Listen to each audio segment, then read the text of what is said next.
হিঙ্গলগঞ্জে ক্ষুদে শিল্পীর হাতে মা দুর্গা। উত্তর চব্বিশ পরগনার সুন্দরবনের হিঙ্গলগঞ্জ। এপারে আমাদের পশ্চিমবঙ্গের হিঙ্গলগঞ্জ, ওপারে পূর্ব বাংলার সাতক্ষীরা, মাঝখান দিয়ে বয়ে গেছে ইছামতি নদী।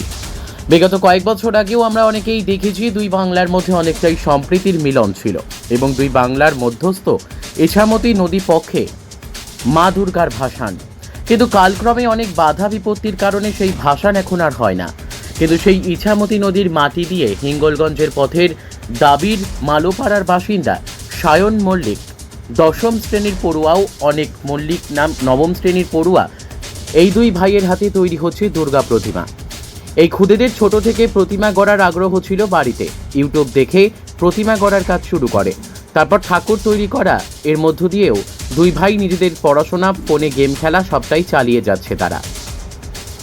কিন্তু সব থেকে বড় বিষয় হচ্ছে এই অল্প বয়স, যেটা কিনা তাদের শুধুমাত্র পড়াশোনা করার সময়। এই সময় দাঁড়িয়ে তারা তাদের প্রতিভাকে কাজে লাগিয়ে তাক লাগিয়ে দিল ছোট্ট ছোট্ট দুই ভাই। তারা এখন ছোট থেকে বড় সব রকমেরই কাজ করছে এবং এই খুদেদের প্রতিভাকে দেখার জন্য দূর দূরান্ত থেকে লোকজন আসছে। এই প্রতিমা তৈরিতে তারা ব্যবহার করছেন ইছামতি নদীবক্ষের মাটি, খড় ও বাঁশ, কাঠি, রং, ফেব্রিকেট। হিঙ্গলগঞ্জের পথের দাবির মালোপাড়ার চমক এবারে খুদে শিল্পীর হাতের প্রতিমা। দেখে খুব ভালো লাগলো যে একটুখানি বয়সের অল্প বয়সের ছেলে এই যে সুন্দর একটা ঠাকুর তৈরি করছে। এর ভবিষ্যৎ আরও ভালো হোক, আরও বেশি ইয়ে হোক, এটাই আমরা আশা করি, কামনা করি। কোথায় করছে এটা? এটা পথের দাবি। আপনার নাম? জগবন্ধু দাস। ইউটিউবের মাধ্যমে শিখেছি, আর আমাদের জমানো আয় করা টাকার থেকে আমি এইসব ভগবানের সাজের জিনিসপত্র কিনেছি। আর এইসব জিনিসপত্র কেনা হচ্ছে হাসনাবাদ পুরনো বাজার থেকে।